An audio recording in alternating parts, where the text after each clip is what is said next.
Welcome to That Davis Show. My name is Kenneth Davis. Please follow me at That's Davis on all social media platforms.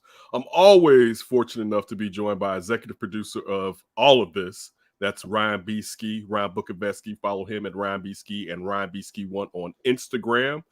We got a lot to get into today. One, Ryan Poles, RP, has replaced RP as far as general managers here in Chicago. Ryan Poles is in the building. We saw him at O'Hare with George McCaskey in the nice old classic Letterman Bears jacket, which Right. I mean, that was sweet. Props out. George's swag was just sweat. Your drip was nice. I have to give you props. That was nice. Did he get right that there, from the Saturday Night Live crew with the super fan? Exactly. So we definitely have to talk about that.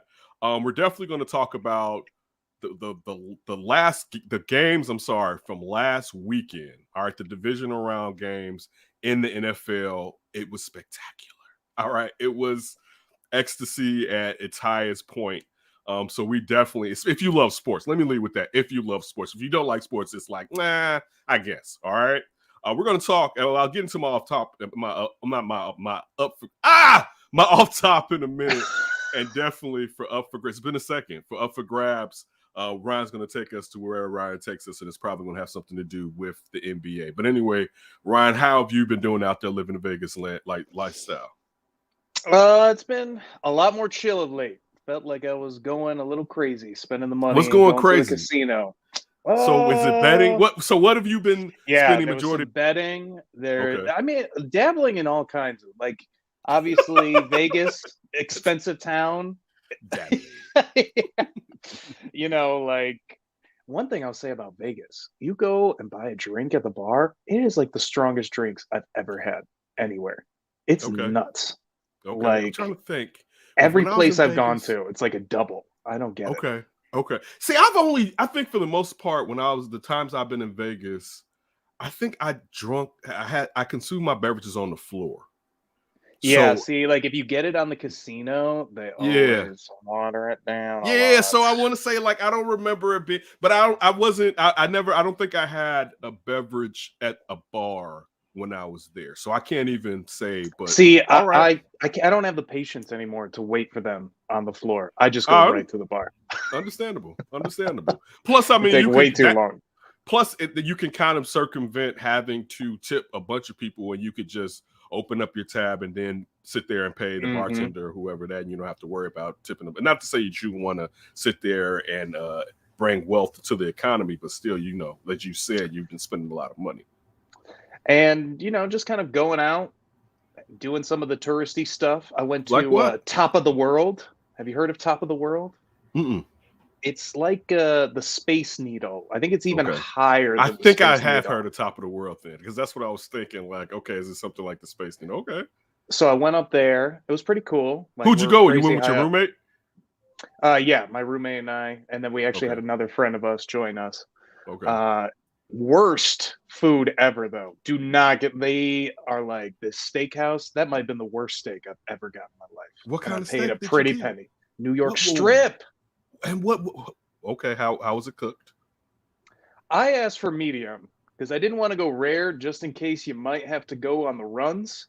Mm-hmm. So it's okay if you went medium. It's okay if you went medium. Medium that's as far as we go. That's as far as we go. Is that right there at the medium? Right there at the medium. Okay. And when I got it, it was charred to hell on the outside. It was red in the middle, but it was really charred on the outside. And it's like they cooked it on something that had bacon. I kept tasting bacon. I'm not to say that, bacon pairs bad with steak, but if you I didn't want that. That totally defeats what you were looking for. Yeah, it's killing your palate with that pork taste on it.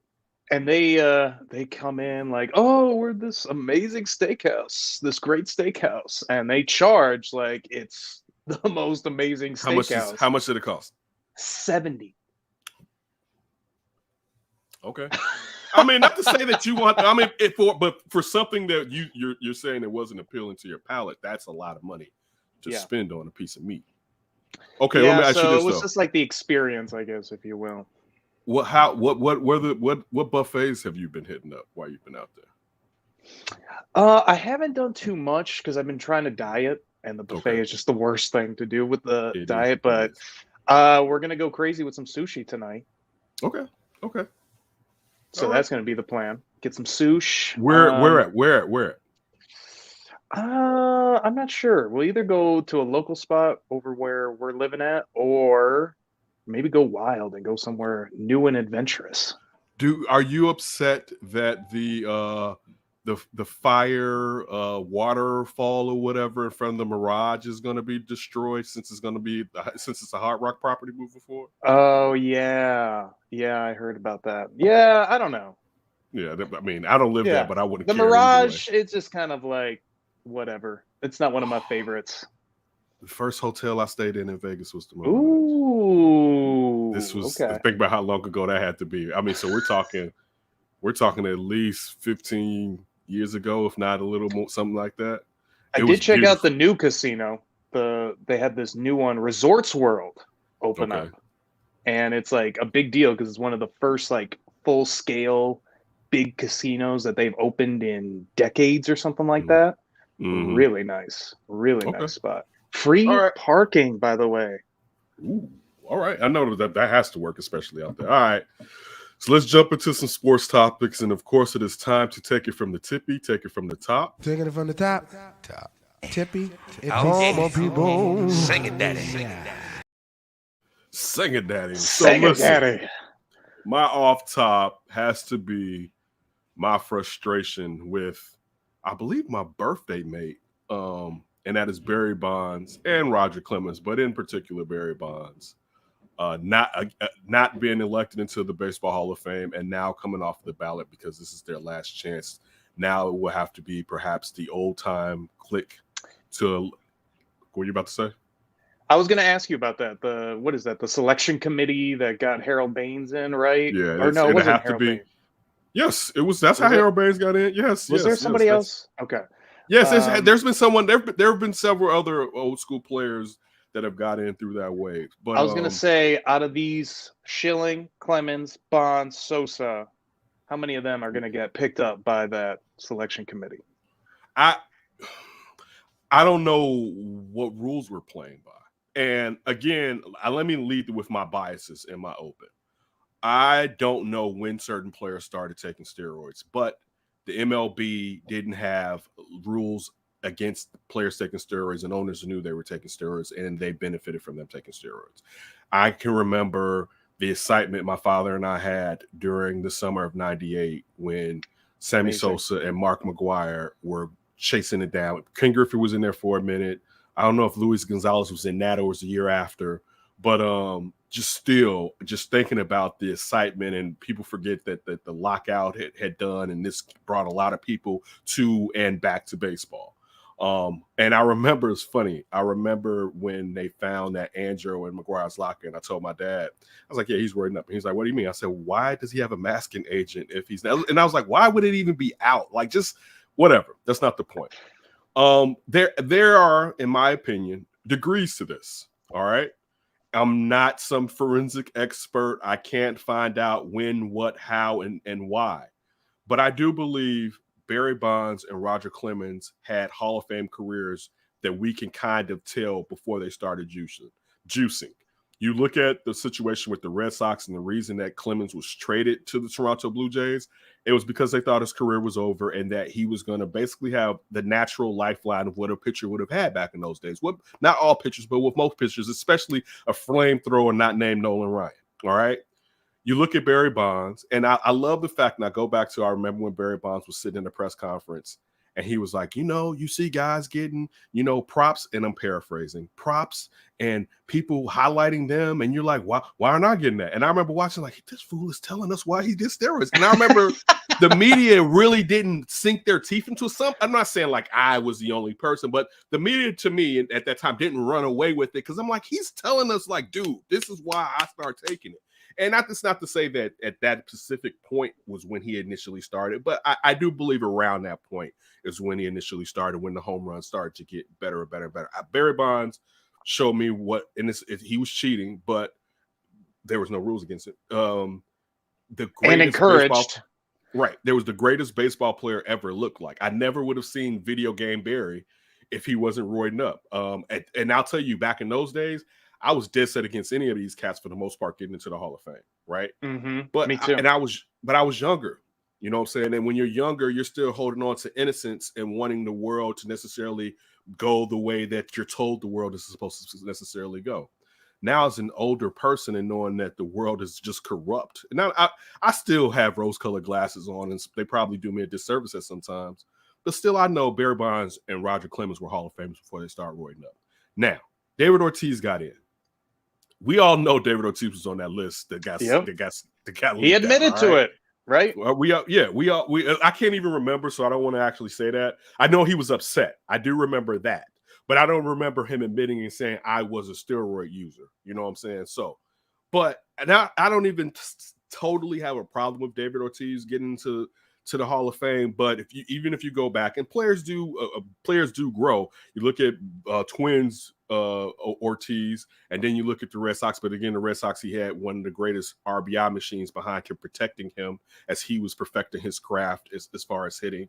But you let him in, and and I think Gary Sheffield should be in. But I remember the clean and the clear and that discussion. Like some of these guys were exceptional before they were roiding up. That's just the truth of the matter. Gary Sheffield's bat speed was he from the womb to the tomb. His bat speed, I can see him right now, and they'll be like, "How are you doing that? Like, how are you timing that up right for the ball coming?" And you're like, from the womb to the tomb. All right, so there are some guys I'm cool with. Now, you mentioned Sammy Sosa, and I'll throw Mark McGwire.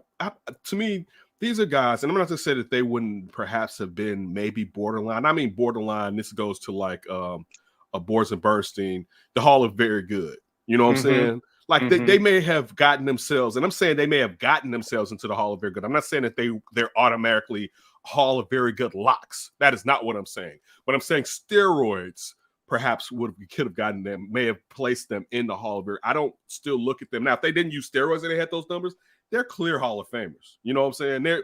It's not even a question. But come on, Ralphie Palmeiro's not going to get in. And I know a lot of that has to do with what happened in Congress with waving the finger and all that. You know what I'm saying? Yeah. But still, I mean, it's frustrating because one, it's supposed to be the hall. You're supposed to be telling us what the history is. And again, I'm not telling us the history when everyone's like, yeah, just let them all in and put on their placket. No. Because some of you guys are Hall of Famers. Like that's not, we're not going to play. You're a Hall of Fame. You would have had 390 home runs if you didn't roid up. You know what I'm saying? So I'm not letting you in my hall. You know what I'm saying? So like, that's my point. It's sad, but I'll say this. And I thought about myself earlier today. I used to say, and I mean this affectionately, Frank Thomas is such a jerk. He wasn't going to take steroids, right? And it hit me. I got some jerk in me too, right? And I partially, and I wonder if this is really getting to the heart of why Frank was. And this is the problem with what Clemens and Bonds did. Once you've been so great, and even if you can sustain it further or even improve on it due to additives from HGH and anabolic steroids and so on and so forth, the cream and the clear, you risk the fact that people are going to judge the entirety of your career based on the part where you were cheating. And that would have made me not do steroids. Like if I was someone, even if I was a borderline Hall of Famer, I wouldn't have done steroids because I would have felt like, man, I would have thought I was going to get caught. And I would have felt like when I get caught, they're going to think all of this maybe had to do with it. You know what I'm saying? And now you look at what I was just saying as far as coming to the effort of Bonds and Clemens and saying, well, I think there's a delineation to where you can kind of see where they were. That, that still hurts that. And that's hurting them now, even though some people are just keeping them out because they view them as cheaters, and cheaters, in their opinion, shouldn't get in general. So that's my feeling. I think both of them are Hall of Famers.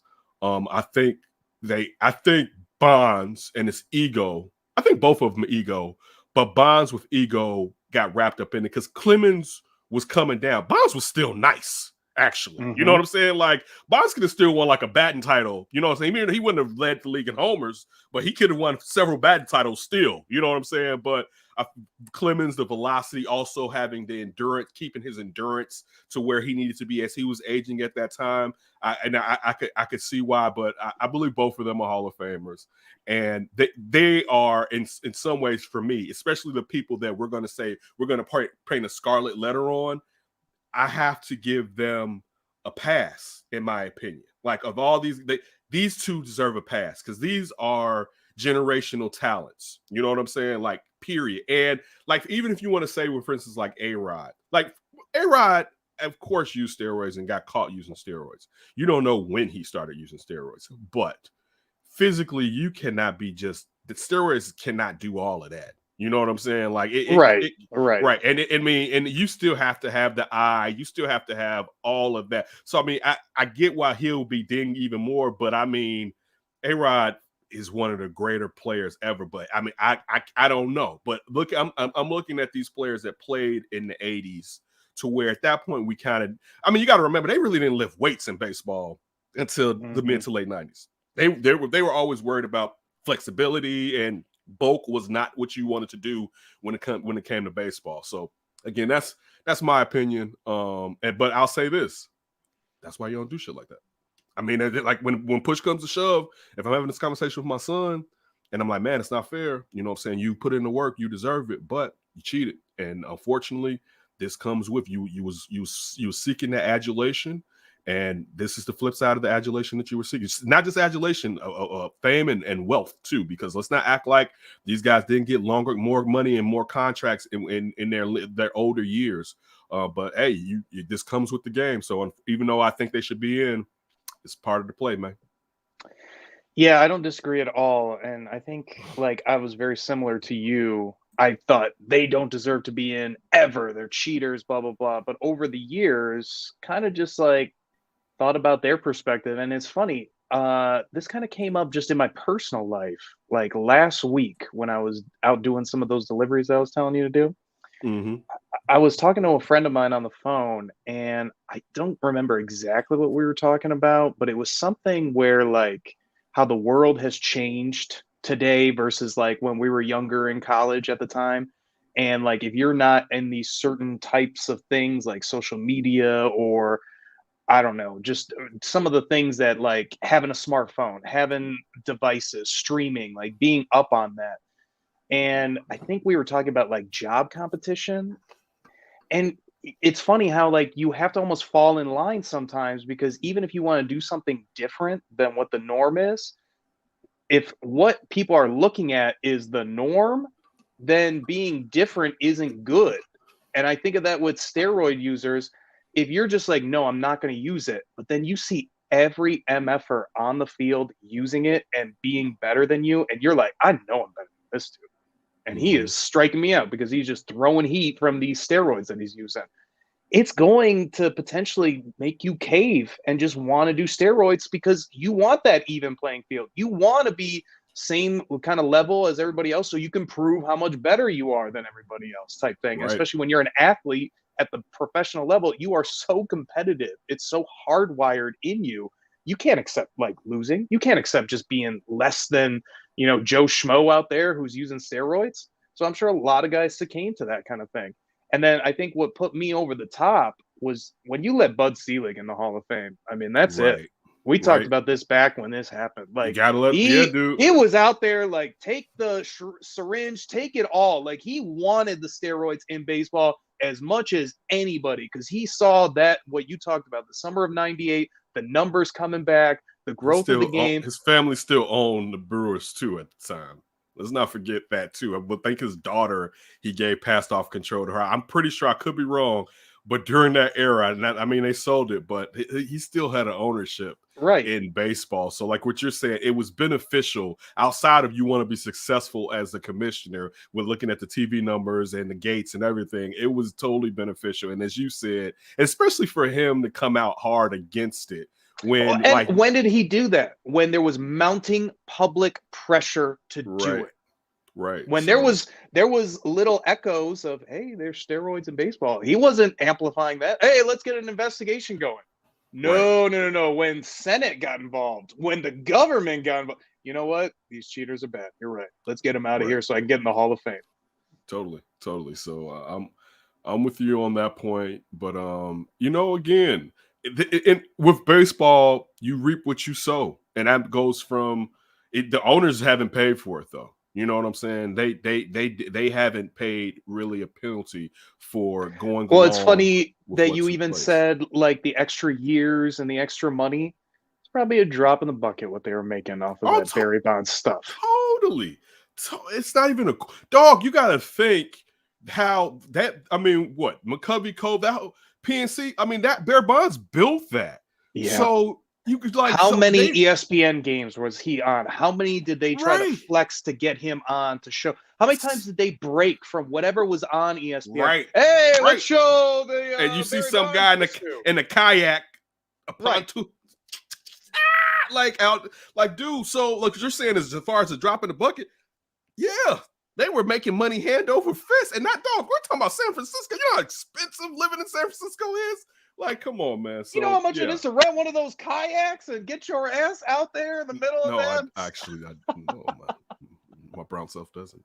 But yeah, I definitely want to jump into that and talk a little bit about just the I don't know, the hypocrisy. Honestly, thank you. That's what I was trying. That's exactly what I was trying to look for. It's ridiculous, but such is life, unfortunately.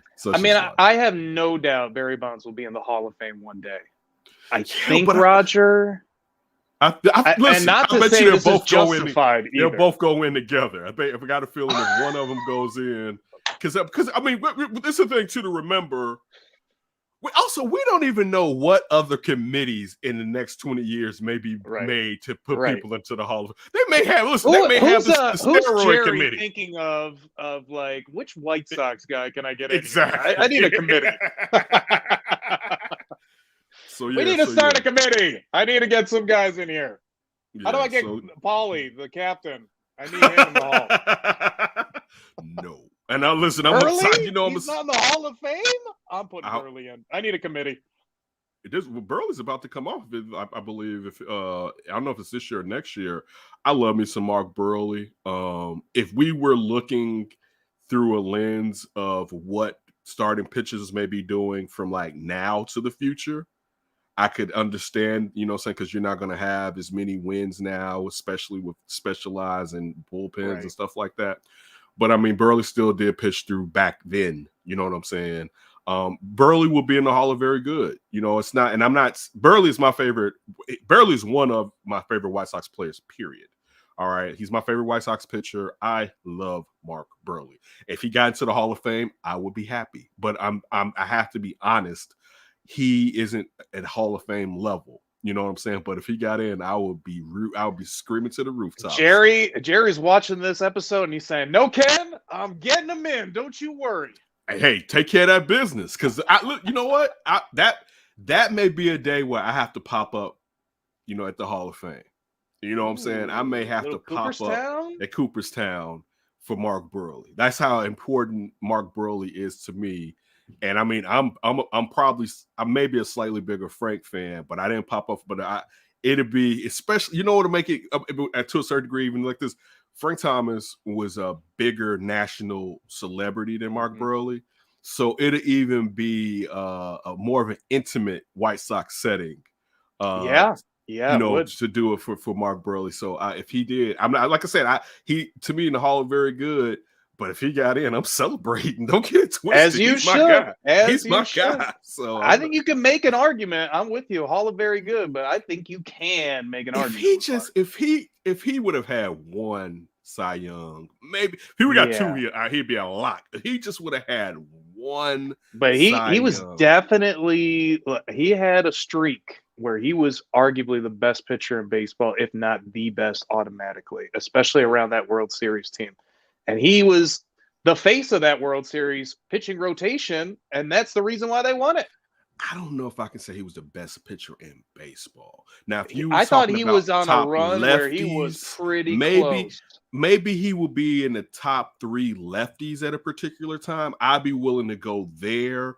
I don't think Mark Burley was the top pitcher, and I will have to look at that era and go through it because I think I could still point out some guys where I'd be like, man, listen, Probably. because if all we gotta do is go look at who won the Cy Youngs back then and how the runners But up I remember watching him and just being like, my goodness, this dude is getting everybody out. It was a quick game too, boy. And sometimes it would be so damn quick because he'd be throwing those perfect games. Right, dude. Like it was, and he had a rash of like perfects and no hitters. Like, yeah, dude. Back-to-back it was, seasons. and dude, if he had one Cy Young, we would have a strong argument. You know what I'm saying? Just a strong, because then it would make all those other numbers. You'd be like, dog, he was one of the better guys. If he had two, it'd be a wrap. All right, like it'd be like it. But also, even playing for the White Sox, it's in a big city, it's a small market team. So if Burley played, even if you could look at if he played for the Mets, because of course New York belongs to the Yankees, but if he played for the Mets, his Hall of Fame candidacy would be bigger. You know what I'm saying? Yeah. Like, and maybe he wins a Cy Young. And so that's kind of the way I was leaning towards. If he plays for like the Red Sox, it's a wrap. You know what I'm saying? If he played for the Yankees, the Dodgers, so to a certain degree the Cubs, but it would have to be a team that was winning.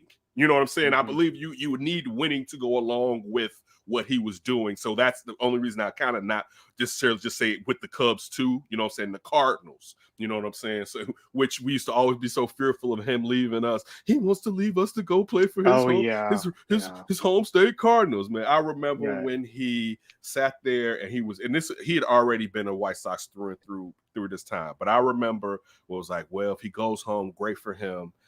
They're going to trade him. And then last minute, the Sox and him did a deal before the trade deadline for like another 2 or 3 years. I think he had a year left when he went down on the Marlins. I don't know or he got traded. I don't remember how that went to Toronto first, right? Was it Toronto first? Yeah, I think you may be right.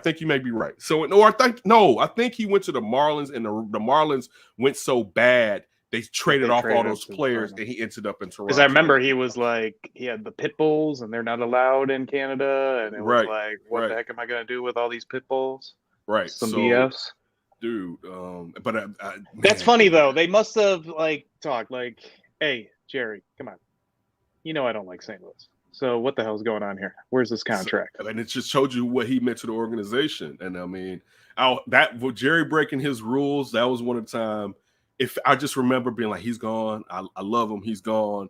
And then for them to do that, I was like, yeah, man, because it was like Mark Burley is really near and dear to my White Sox heart. You know what I'm saying? Like I was talking about favorite White Sox players the other day, and I forgot to talk about him because he could usurp all of them in Memphis in a way, which is how near and dear sometimes he could be to my heart. But anyway, we got big news to jump into today. All right, and then we're going to go to the turf or the grass. All right, the gridiron. Depending on where you play, it's shady grass here in Soldier Field.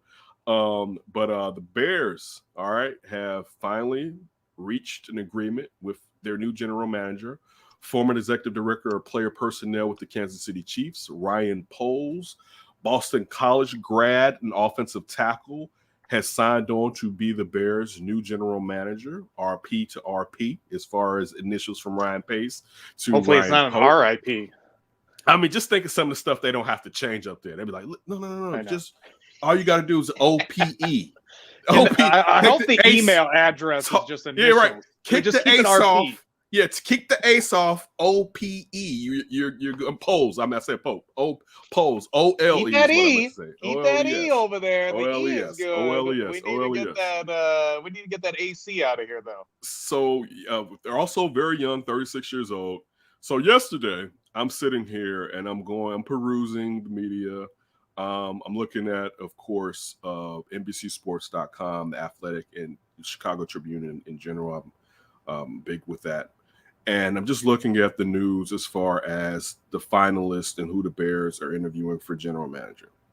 And I have been fixated with Morocco Brown because his name is Morocco Brown. No, Chris Ballard too.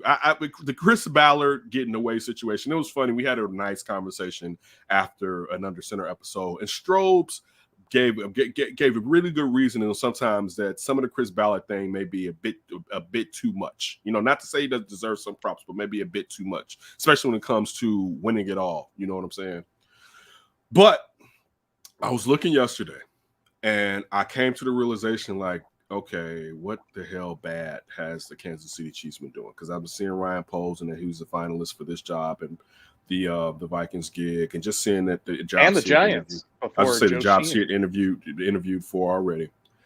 And I was like, common sense basically says that they can get Ryan Poles, they should take Ryan Poles. That was what I reading it. I'm just giving you my opinion and my thought, because out of all of the situations, as far as what I can remember right now, he comes from the best situation.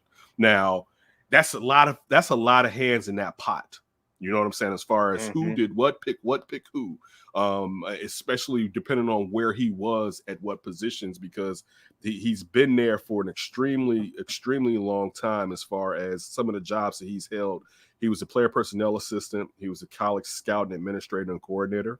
He was the director of college scouting. He was the assistant director of player personnel. And of course, as I just said, he was executive director of player personnel,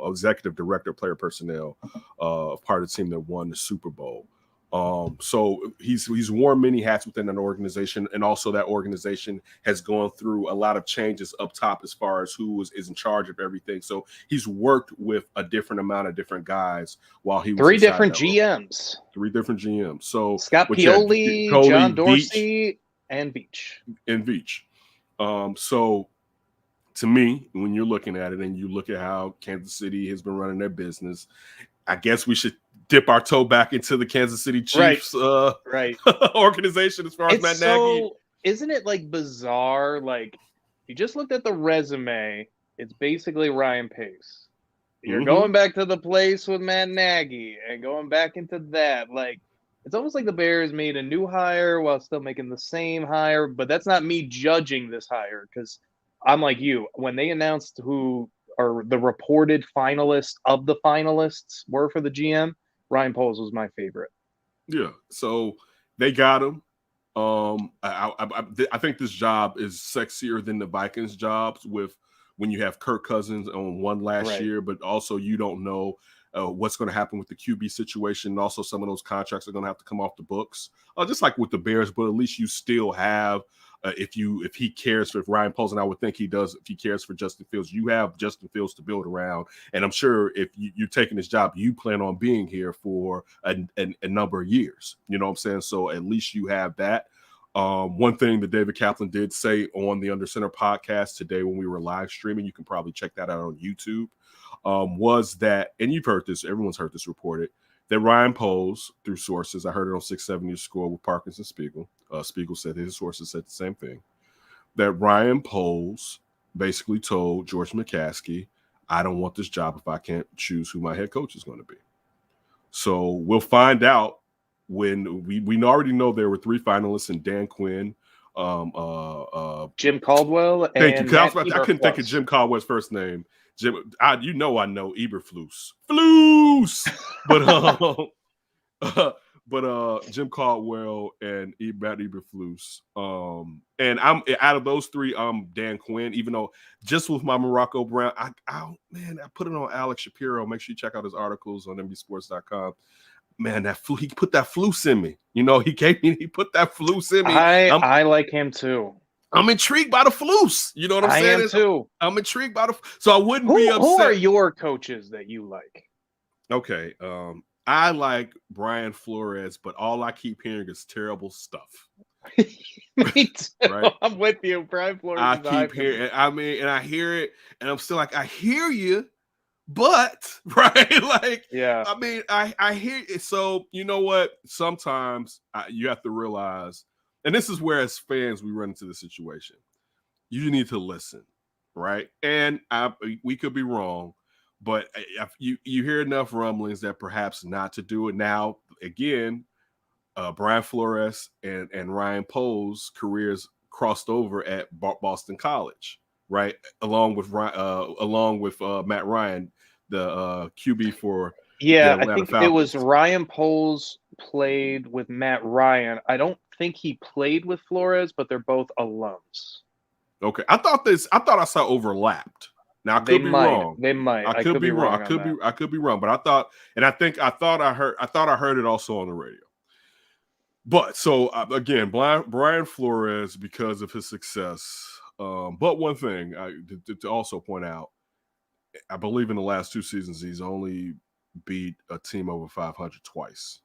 Yes, So, I think it was in his last 17 games. He's only won 2 games above a 500 team. So that, I mean, again, when you were trying to give him props for not having the most talented team and getting it done, all he's basically doing is beating the teams that he's supposed to beat. And I'll say this, with a team that's underwhelming, that's still a little bit something to be said, because a lot of teams either quit on the coach, especially if there's tension going on inside of the organization, at least just in my opinion. So that I think the only other thing with Flores, and this is Dan Quinn too, couldn't ever figure out that offensive coordinator. That was that's Dan why Quinn I'm off got of Kyle it. Shanahan, but couldn't figure it out after that. Right, and that's Same why thing I'm with Brian Flores. That's why I'm kind of off the Brian Flores. I mean, 4 coordinators in 3 years. I mean, it's disaster setup this year. That's where it's just kind of like, you know what?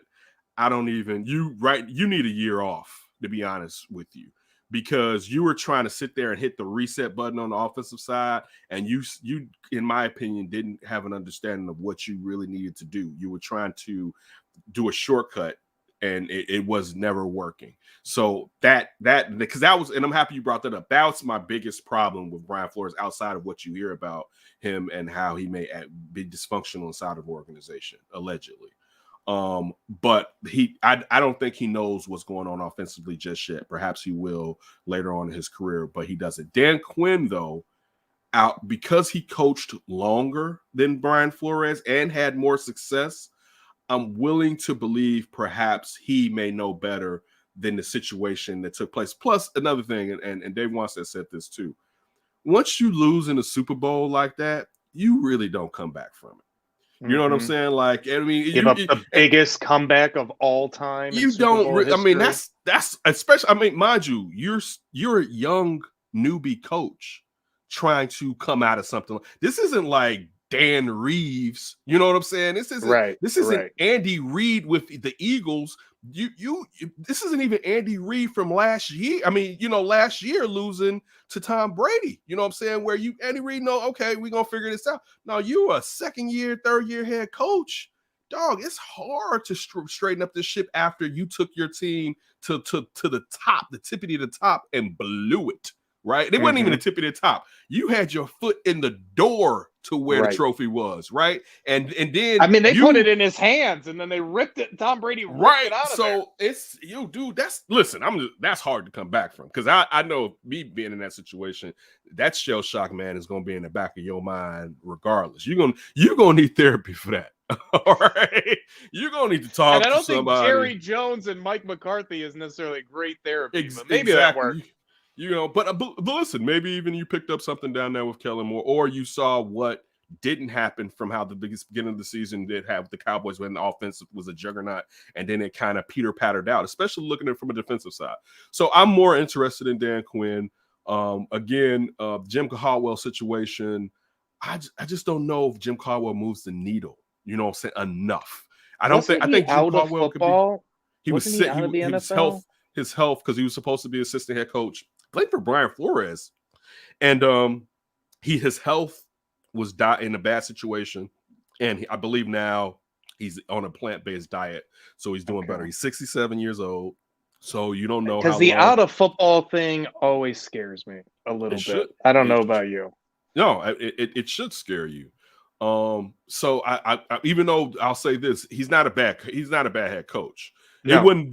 I wouldn't go. He should still be the Lions head coach. Right. Except the health would have taken him out. But you're right. He still should have been the Lions head coach, especially when you look at what happened with Matt Patricia after, and even the fact with Campbell in his rookie year. We don't know. Oh, exactly, hey, we're making the playoffs? Let's fire this guy. I missed the losing. Right. So I'm trying to think.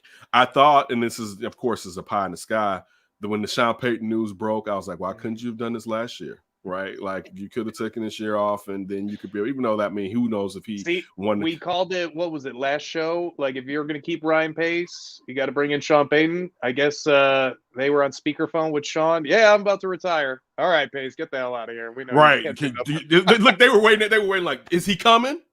To get your shit. All right, we'll find a new RP. Ted, grab that coat for him. Yeah, you get your ass up on the Jim Harbaugh thing is gone. Like, it's cool that people bring it up again on Under Center. Make sure you check it out. Dave Wannstedt, who has still been in connection with Jim Harbaugh, basically said the Bears didn't even do a Zoom video with him. It kind of seemed like the Bears didn't go deep enough to get Harbaugh. Now, I'll say this: we still don't.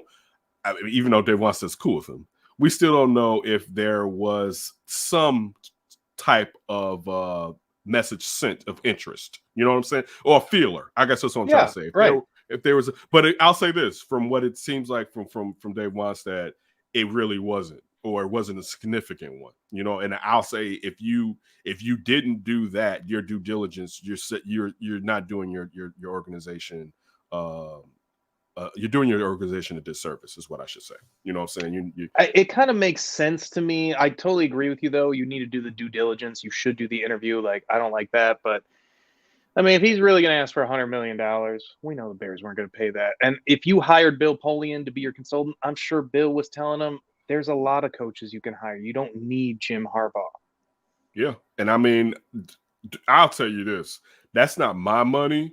That's a lot of power and authority you're giving away. And sometimes because you give away that much power and there's no due date as far as when you're asking for production, you know what I'm saying? Like, because think about it, I got a feeling that John Gruden, regardless of what, I don't even know if John Gruden would have been retained for the remainder of the season if the Raiders would have made the playoffs, to be honest with you. I think getting him out of there may have been a benefit to them than necessarily hurting them, right? And that's on top of everything that took place in Las Vegas, where you're at this year.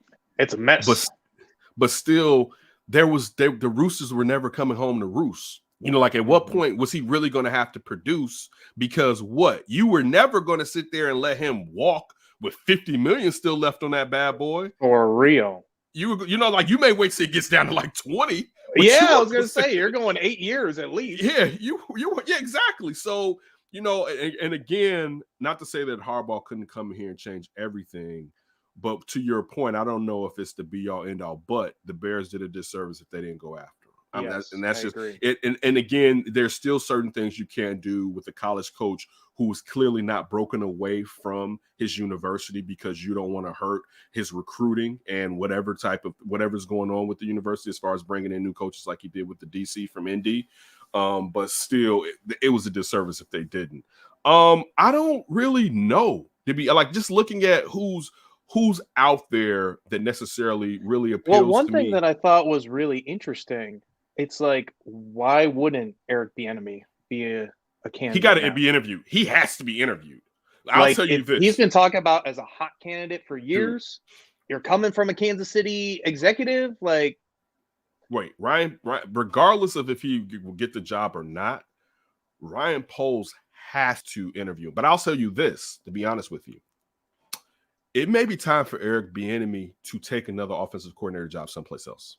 Someplace where the coach is not an offensive coach. Get out of the shadow of Andy Reid. Because if he gets from under Andy Reid, regardless, and we've heard rumors that because we know that man can cast a shadow with that stuff. But that's wrong. but I'll say this: since we heard rumors that he perhaps doesn't interview well, allegedly, it won't matter if you get from under Andy Reid and show that you are a wizard when it comes to offensive coaching. People, especially when we talk about offense. People be like, yeah, I don't care if he can come here and get my team going, we'll fix that. We'll train him up as far as getting someone to help him do that when he's necessarily interacting with the media. But I would think Ryan Poles, I mean, just as far as a solid to the Chiefs, that you have to give him an interview. But I never even thought. I mean, I would be interested, especially Prince. Let's just say this: if you bring in a Jim Caldwell as your head coach. it may pique my interest a little bit if Bieniemy is his offensive coordinator. To be honest with you, Especially if it's offensive coordinator to take over as head coach, right? Propose like that. It may pique. That does still scare me, though. If you go defense, like I want them to get the leader, I want them to get the guy that's going to run the franchise on the field type thing. But boy, I'm nervous still about, okay, let's develop Justin Fields. Okay, we got this offense court. He's gone after year one. Who do we go to now? And we've seen that story a lot with the Bears. So I would like at least a finalist that's an offensive coach. I'm surprised maybe that they don't like Brian Dable because he's the other guy that I'm just like high on. And we've been high on Brian Dable for a long time. Like, to me, he just makes a lot of sense.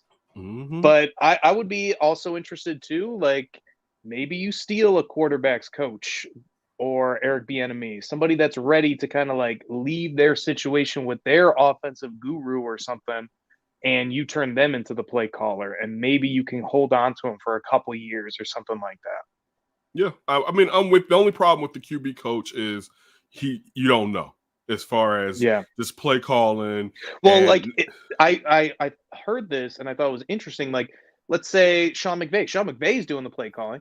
Let's say you try to steal someone from the Rams, offensive coordinator, quarterback coach, whatever. They're not doing anything with the plays. You know, like same thing in Kansas City. I'll say this.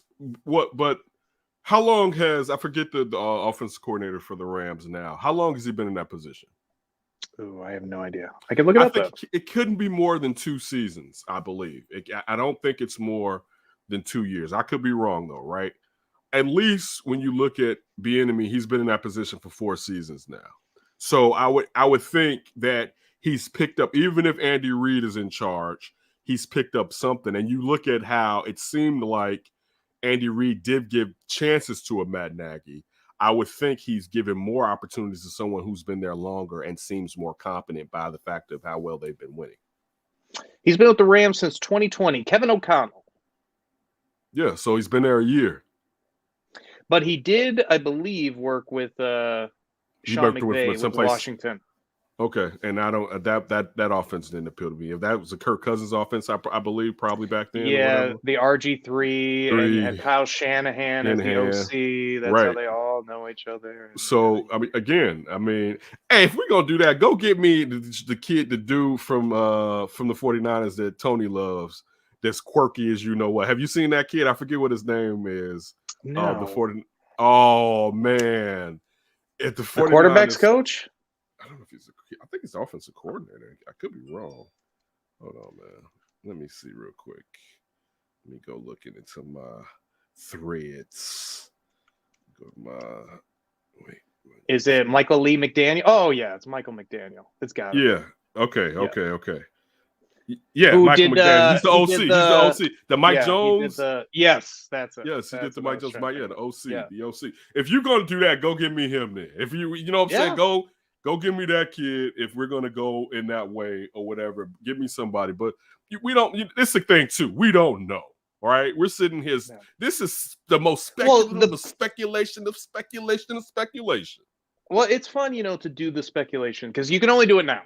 Like I like taking advantage of, like I heard on the radio even like this is Bears Optimism Day. Like, yeah, let's take advantage of this because it's probably going to get dark pretty soon. That's usually how it works with the Bears. Come on, listen, let me enjoy this for a second. Yeah, that's what I'm saying. We need to enjoy. Probably going to by tomorrow it's going to be humglum like. Well, George is going to throw the old jacket on and do something crazy probably, but whatever.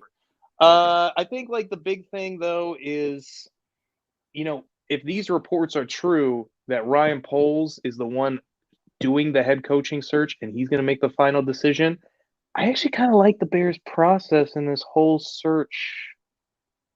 Maybe the only issue I have is not firing them earlier, and you could have taken advantage of that 2 weeks of the final season. But I didn't have a problem with them interviewing everybody, head coach and GM, as long as they picked the GM first, which they did. I felt like the entire time, if you don't know football, why don't you talk to everybody that does? Try to learn something. Like bring in all the people that are in successful programs across the league. What can you take away? Why not? And especially their committee has people that are at the ground level with players in the locker room, diversity. Like you can learn just so many different avenues of things, not even just this is how you win X's and O's on Sundays. Like there's a lot of things you can take away from some of these interviews. And I always kind of felt it was like a research thing. And I bet you Bill Polian was somewhat driving it. Like, you need to know more of what you don't know. Let's bring in everybody type thing. Yeah. And if you're like a team like the Giants and you're better at picking out GMs, fine. Have only 3 or 4 candidates and you like it, go. You're the Bears. You don't know what the hell you're doing. You need to check out everybody. I'm with you. And so if you get the GM first and then you get out of his way, I mean, isn't that what we wanted? I mean, when we were celebrating Ryan Pace and Matt Nagy being out? If you get out of his way. If you get out of his way. Exactly. You have to get out of his way. If you get out of his way. So, wouldn't that make sense too? Like, I almost kind of felt like the George McCaskey press conference at the end of the year was a disaster with some of the things he said. But I felt like the reorganization was almost overblown a little bit. If the GM is reporting directly to him and George is serious about being, I want my football guy to have full autonomy and just have control, and you let him do everything and you know that you're in direct contact, there's no Ted in between, like, well, Ted, tell him I don't like this type thing. You know, that's eliminated. Now you have this close relationship with your GM. Doesn't it just make sense to get out of the way? And I feel like that's what George wanted to do. He just couldn't explain it in an articulate way. No, I totally disagree. Okay. Because you if you don't know what you're doing, and the executive player personnel guy who's had plenty of hats but hasn't even worn the GM hat, and he's the de facto president of football operations, that's a lot to entail. And if you needed a Bill Polian type to come in and help you, you probably just need someone to be your president of football operations, and then let that general manager grow with someone there to help him. Now, I did ask the guys on the Under Center podcast about him filling out his staff, and the name they brought up was go after Scott Pioli. Now, if he does something like that, and if Scott Pioli is willing to come in and be an advisor at some point or do something, I'll be interested. But if the Bears have failed in their organizational structure over the last 30-odd years, I won't even just go over George's time frame, but 30-odd years, you need to change. Like, especially when you're coming at a press conference talking about how ignorant you are. And I don't mean ignorant as slander. I mean it as the definition, not knowing. Yeah, I don't disagree. Like, I wanted the czar. I wanted the president. I felt like it was just never really realistic, though, because they don't want to neuter Sweaty Teddy like that.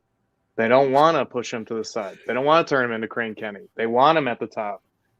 So I don't know. I'm with you. I would have liked that, but there are tons of examples across the league where you don't have that. This can still work. Look, listen, this is what we're praying. He's special.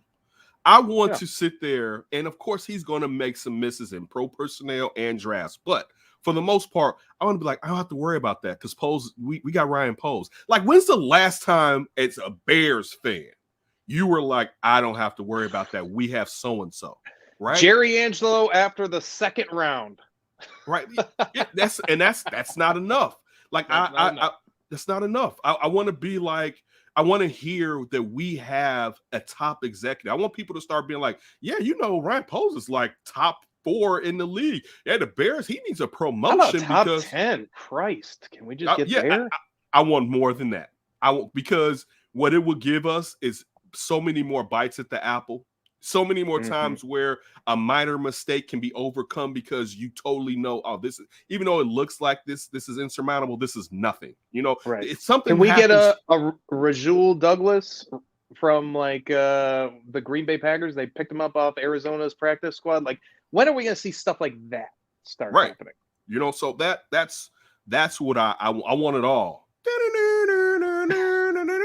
I want it all, baby. You know what I'm saying? So again, I like this. Chances are it's not, but there's a chance maybe this is that dude. I want that dude, man. I want to know that my football team has one of the best front office personnel people in it. And it'd be one thing if they could just go out and just buy off somebody who's already great, but to know that, all right, he came, even though he was in Kansas City, he cut ground as a GM here, And then he did this to this organization as far as my favorite football organization. So I want it all. And I hope Ryan Poles is that guy that can do it, but we won't know for some years to come.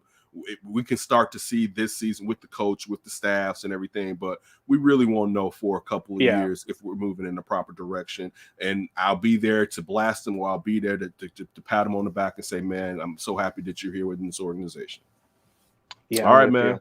We had a terrific divisional round this week. All right. You had the Bengals taking out the Titans, which I had the Titans win. I mean, I had the Bengals winning that game, to be honest with you. You know what I'm saying? I mean, well, if Ryan Tannehill didn't go full Jay Cutler, I'm just saying that's hey, we've been telling folks that Ryan Tannehill, baby, that just that gamble right there. Dude, I mean, listen, Mike Grable is one of the better coaches in it. Thank you, Grable. I said it right that time. No, Vrabel. Vrabel. How always go with the G? Vrabel. Vrabel. I usually don't do this. Whatever, Mike. Vrabel. Patriots linebacker that did some things in Super Bowls.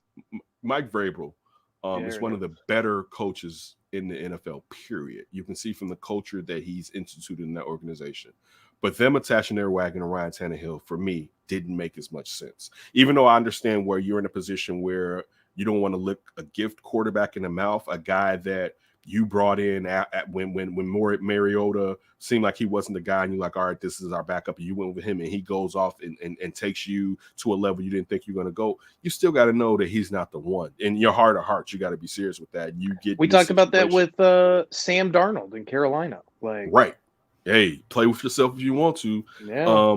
But so that to me, I mean, it's going to be hard for me, especially when he gets offensive line in front of him, to bet against Joe Burrow. I'm gonna just tell you that. In general, I mean, it's something. I'm not even something like physically. There are even some of these younger quarterbacks are better than him. I can just look at Herbert and I can look at Josh Allen. But there is some moxie within this dude that's different. All right, and he just has as much accuracy as anybody. I was about to say, and now physically, I'm not saying like he's a system guy or he's weak. No. He can make the throws, and you know he's athletic enough. You know what I'm saying? But there's some intangible to him that a lot of guys don't have. In my opinion, viewing him right now, that there is something about Shorty. You know what I'm saying? Like I look at Ohio State, and I'm like, I don't know, y'all. Yeah. I don't know about that, right? But I mean, LSU did. They did have an extra whip, and the boosters were boosted. All right, yeah, like they was boosted. It's like we got extra cigars here. We're closer to Cuba. We can get some good stuff. So with that game, to me, it wasn't as much as a surprise. My only thing was I wonder, like, man, could Derrick Henry perhaps sway the tide enough coming back from injury? So that was cool. You know what I'm saying? Sticking with the Saturday games, division Saturday. My favorite game of the weekend. It wasn't mine. It wasn't. It wasn't at all the most entertaining. But did I need that result? I needed it. God, I was happy. Aaron Rodgers put himself in a box where it's like, oh, okay, shorty. So you. Oh, can I say something really quick with that whole? I was so happy that the Packers lost that next morning I went actually Packers podcasts because I just wanted to hear them cry and be sad. Oh, that's deep. So one of them was good, but then this other one was absolutely ridiculous. The host said, I don't want to hear anything. It's no one else's fault except special teams. I was like, you scored 10 points. 10 San points. Francisco was playing in the brutal cold. Drive. Right. Wait, San Francisco was playing in the brutal cold. I understand you had the worst special teams in the NFL, and they had the best, if not one of the better ones. Dude, you have physically one of the best passers ever. And forget passers, scramblers of the football. Best quarterbacks, all right? I'm not talking about a guy who's a runner. I'm talking about a guy who can move around and throw. You have physically, arguably the greatest one until the last 4 or 5 years with all these kids that are coming out, Patrick Mahomes, so on and so forth. Josh Allen, Justin Herbert. Before these guys, and we can go through them. You have had a decade at least where you were the guy, and you're telling me you can only get 10 points? Don't tell me that. And you're too what was special. it You're all supposed to week? be too special for that. Go ahead. Was it all week? San Francisco has no chance. They're injured. Blah, blah, blah, blah. The Packers are getting healthy. They're getting right. And then this dude is saying like, oh, that's what you need special teams there for when the offense is an off game.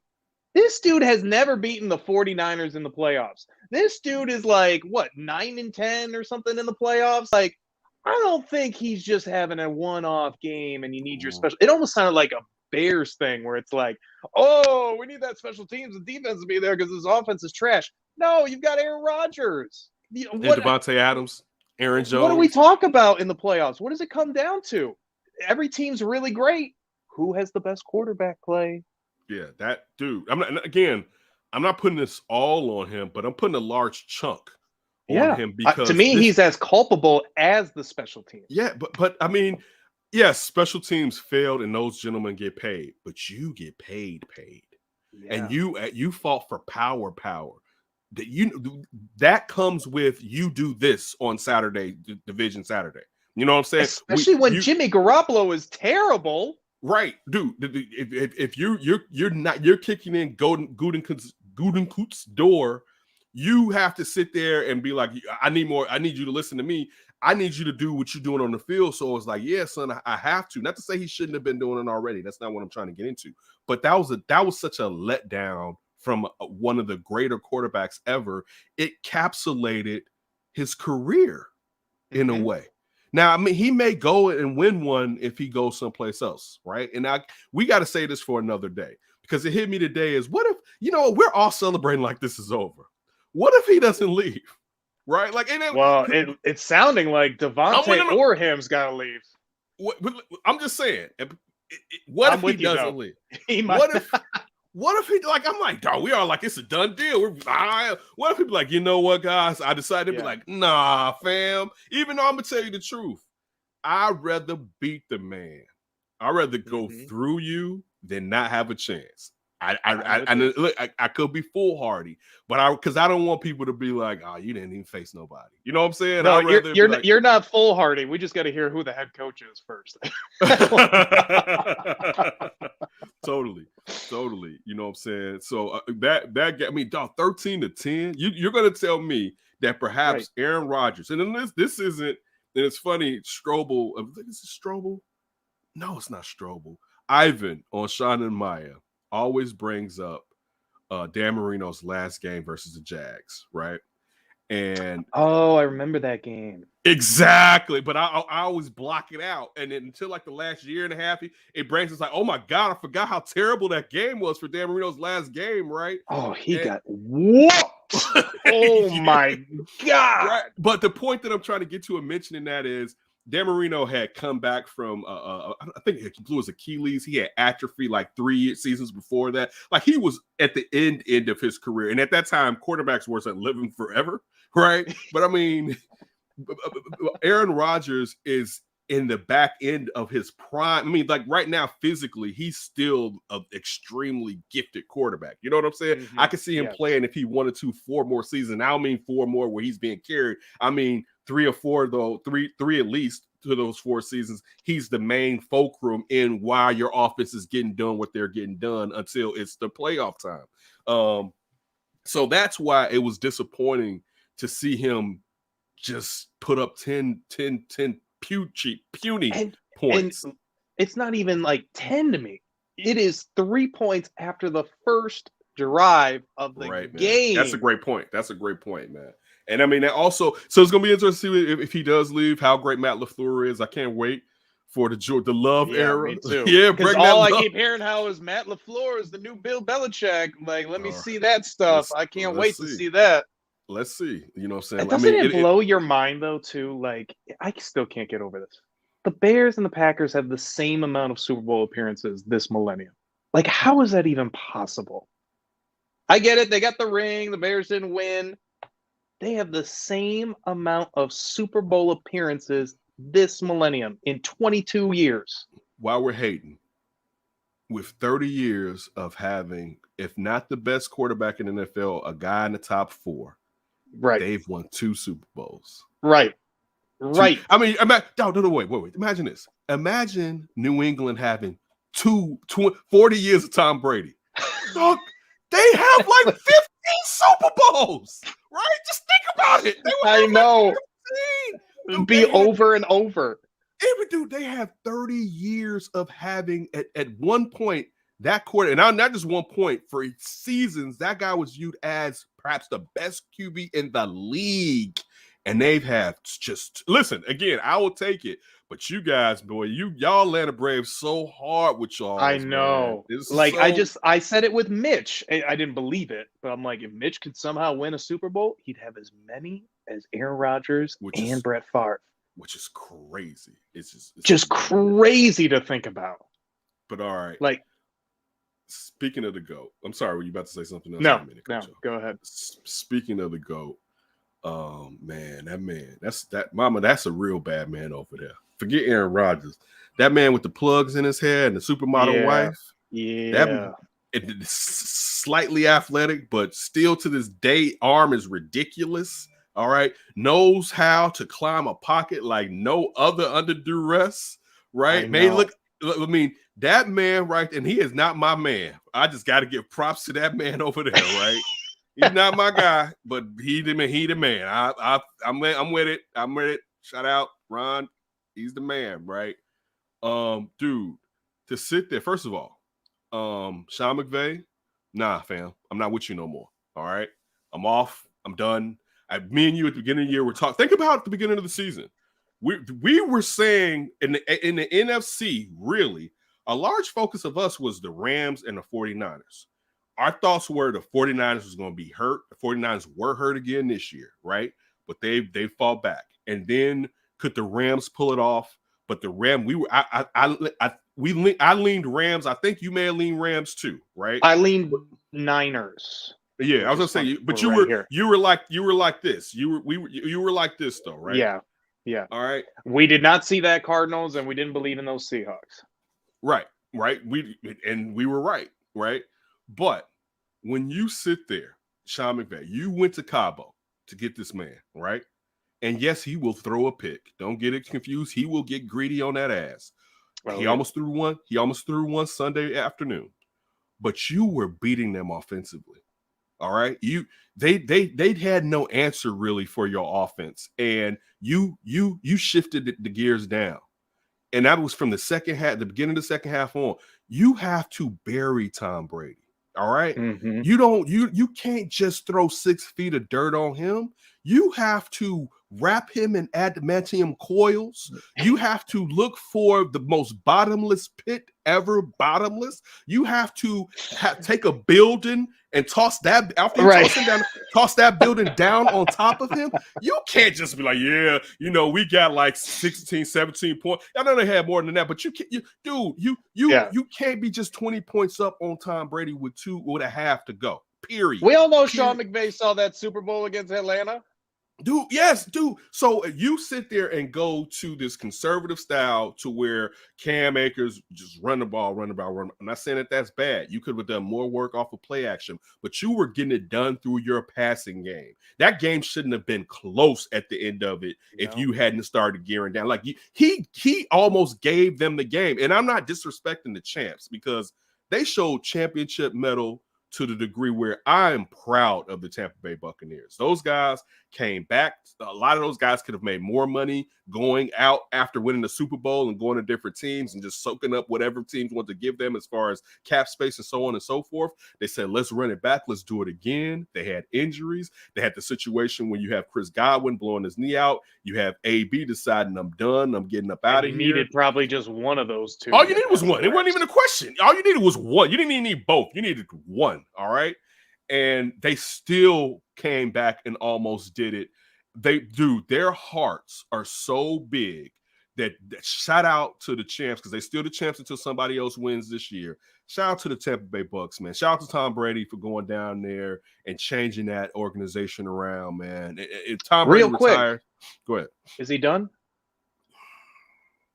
I don't know because to me, one, he can't just be like, yeah, I'm coming back because of the situation they have with the players.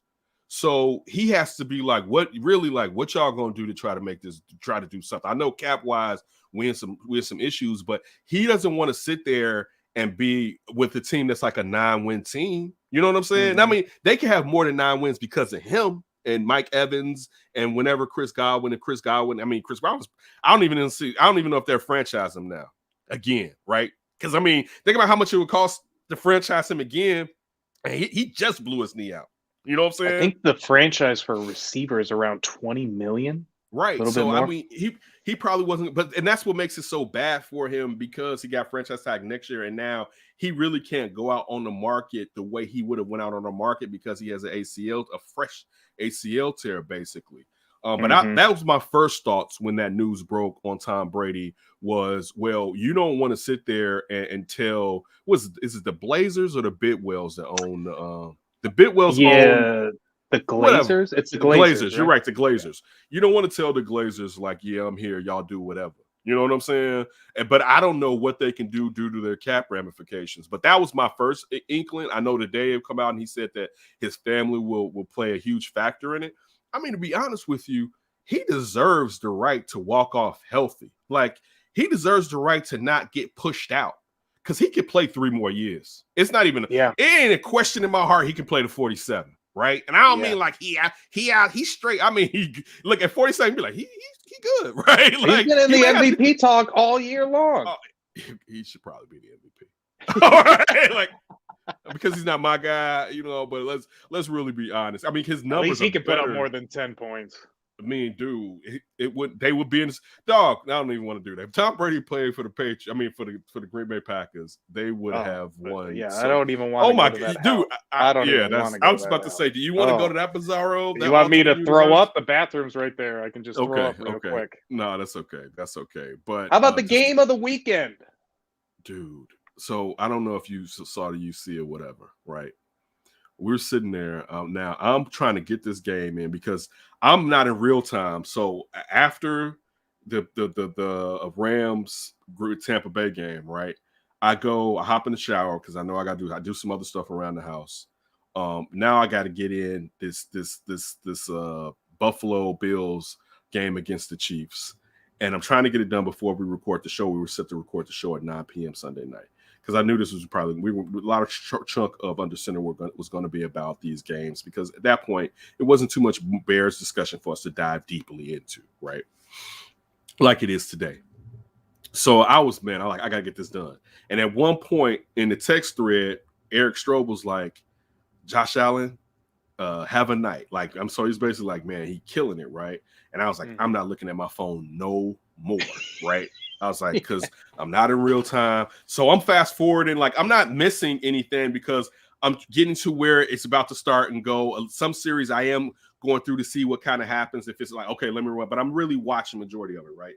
And I'm watching it. And I'm like, man, time is getting closer. It's getting closer to 9. Man, at this point, I have to finish this, right? I cannot. It's too, at this point, it's too good. And I'm probably at like 8 minutes left in the fourth. You know what I'm saying? And it's already I can't quit her.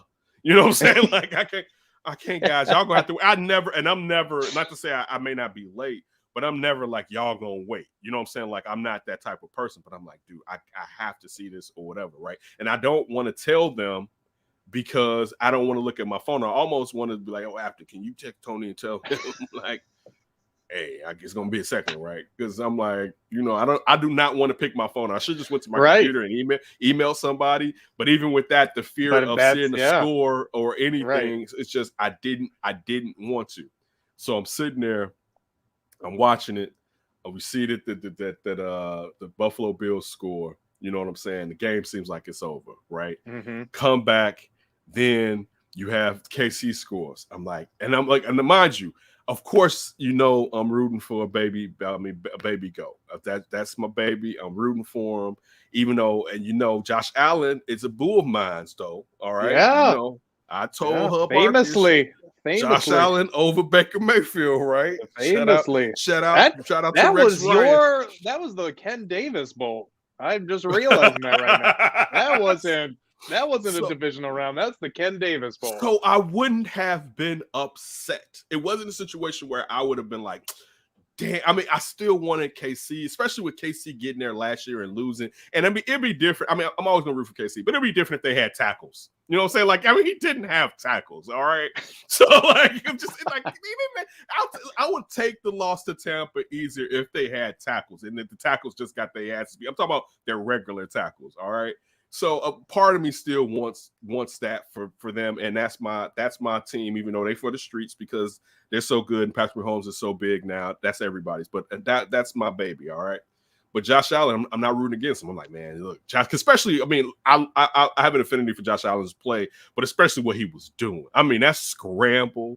I mean, it was just like this dude was unstoppable, right? And with that cannon on his arm, it was just like, oh my God, the pure bliss. So I just kept feeling like, get Dable down here and let him try to do it with Justin Fields. So then you get to the touchdown with 13 seconds by Buffalo. And I'm just like, and this, mind you, every time something happens, I'm like, oh. And then I'm like, so I just went crazy because at this point, Kansas City was up. They just come and they just score another touchdown. It's 13 seconds. I'm still like, damn. I'm rooting for KC more. I'm like, damn, I'm just like, this is cold. This slightly hurts, but I'm like, this is cold. This is cold. I'm like, I would have been done. I was set at that point, right? Then Baby Go comes in with his ultra weapons in a Travis Kelce and a Tyreek Hill, showing why he has an unfair hand because he has once in a generation or slightly once in a generation players at key positions on his team, right? A receiver, tight end, right? And he drives down and they get that field goal, right? And I mean, to sit there and see how many extra yards, and it just goes to the physical traits that both of them have in Hill and Kelce. But it's like, because, you know, like most people would have got 10 yards. These fools got like 15 and 20. Yeah, you know what I'm saying? It was just it was like you thought that the kicker was going to have to kick a 55-yard kick. You know what I'm saying? No. Yeah. Right. No. You're right. Exactly. Right. So, and then he has to kick it. He kicks it. Right. So now I'm getting closer to where I'm almost in real time. Right. So at this point, I've set up my rig like I got it set up now, right? And I go to I got my rig up and I'm still watching the game, and I go to Gmail because I'm expecting the link for the show is in there, right? And I'm like, it's no link. I'm like, this is an OT. They are in OT, right? Eric and Tony, right? I'm like, they're in OT. And then, so right then, the link comes through, right? Now, mind you, KC has the ball. The link comes through. I said, damn, Kansas City won. Because then it hit me. They were watching the game, still watching the game too. As soon as the link came through, and I said, it's not enough time. I said, KC won that one, right? So So then when we come on, if you listen to that episode, I'm keying in right after. So I didn't even do an intro. I come on there. I'm like, yes. Like, I'm amped, dude.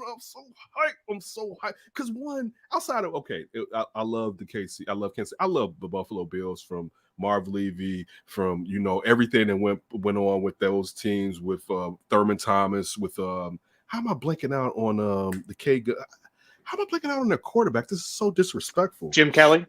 Yeah, how about picking out on Jim Kelly with Jim Kelly? You know what I'm saying? With, you know, Bruce Smith and Cornelius Bennett, just with all Andre Reed, you know, all those guys from my youth who I got tired of seeing them in the Super Bowl, but they were this great team that just didn't win that one that they deserved to win that damn one, because they deserved to win two, but at least that one. So I have affinity for Buffalo. So like that, I mean, listen. That's that. And then to hear people the next day be like, well, was this the greatest football game ever? And the consensus was just, and I always love my old reporters here in Chicago because they can set you straight. And like as a kid, like, you know, I love like Dan Pompei and Hub Arkish, you know what I'm saying? So like Dan Pompei was on the score. I believe it was with Parkins and Spiegel. And he was like, I don't know, whatever. And it was good. Like, okay, let's slow it down. But still, for that game, especially in this microwave society, we want everything that we live in to be the greatest ever at the point because we're viewing it. But still, that one could qualify, especially when you throw in the context. Horrible wild card weekend. amazing divisional games leading up to it. All of Right. them coming down to a last second score, field goal Field goal to tie until it that. up or Yeah. win. And on top of all of that, you have this back and forth, an impossible 2-minute scenario. Like quarterbacks just playing as good as we've seen quarterback play ever. Like, Right. yeah, I can see the argument for that game for sure. Because to live up to all of that, and that game was tabbed immediately as the game of the week. That's what everybody building up to was like. That's the And game. it was the game of the decade.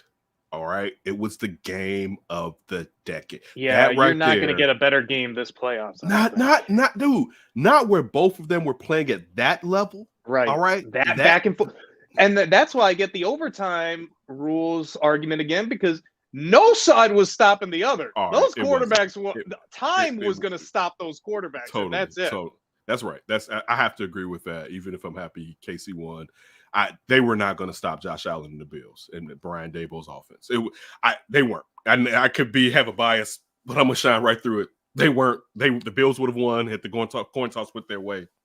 It was terrific. I feel sorry for the Bills. Hopefully, through this era, they get their Super Bowl championship. But man, you got to feel great about their future, especially if they can overcome Brian Daboll leaving that organization and Josh Allen really not stumble and continue to excel. Then because that, oh my goodness, what they were doing. It's crazy how he's not a Pro Bowler. Just crazy. Oh, but the thing is, he is going to be the front runner for MVP next year just because of that.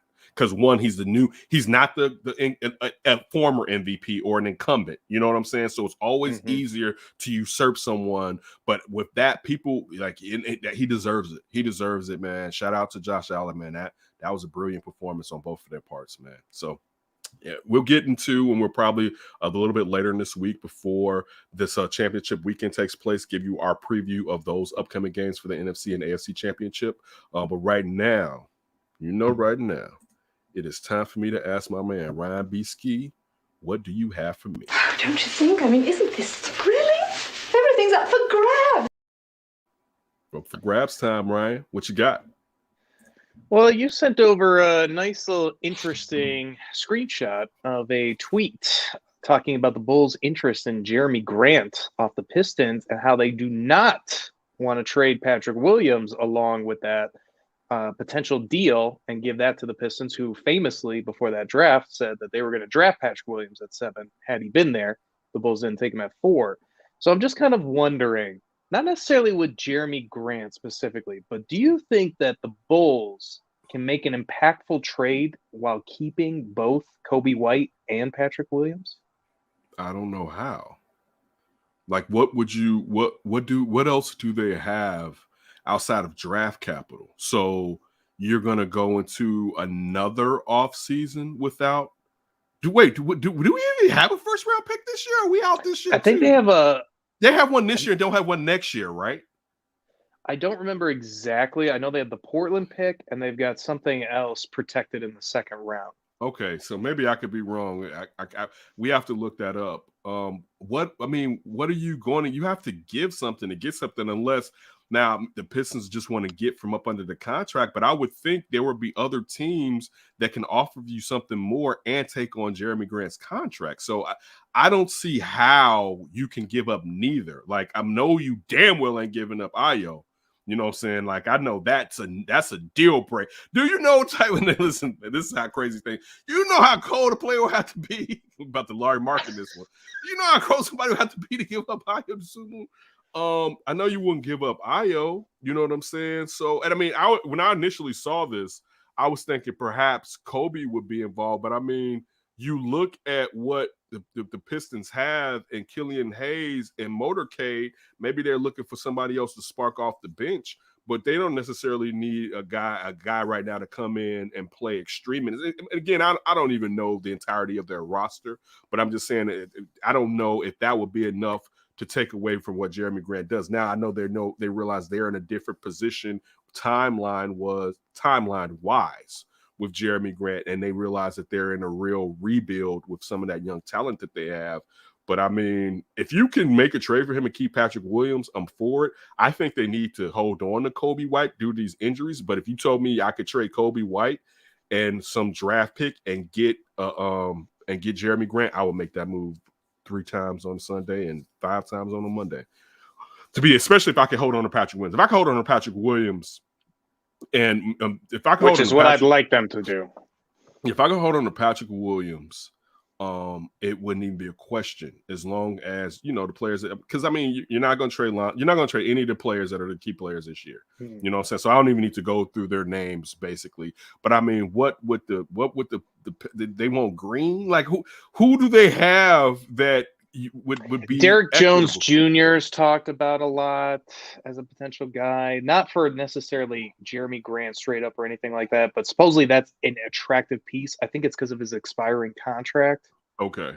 If you can pull that out, if Artie and Mark can pull that off, man, shout out to y'all. That's set why, the bar for Ryan Poles, baby. That's all I was just going to get. That's all I was just going to say. That's what I want to say. Like they can get, and it seems like they're heading there, but it hasn't been enough time. If the Bulls can sit there with Arturas Karnisovas and Mark Eversley, make me feel like, dude, it don't matter. We got the best in the biz. Again, there will be times where they make a mistake, but it's like, nah, dude, these are some of the best that's doing it right now. If they can pull that out in this way and it's successful, man, kudos to Michael Reinsdorf and everything going on in the Bulls front office.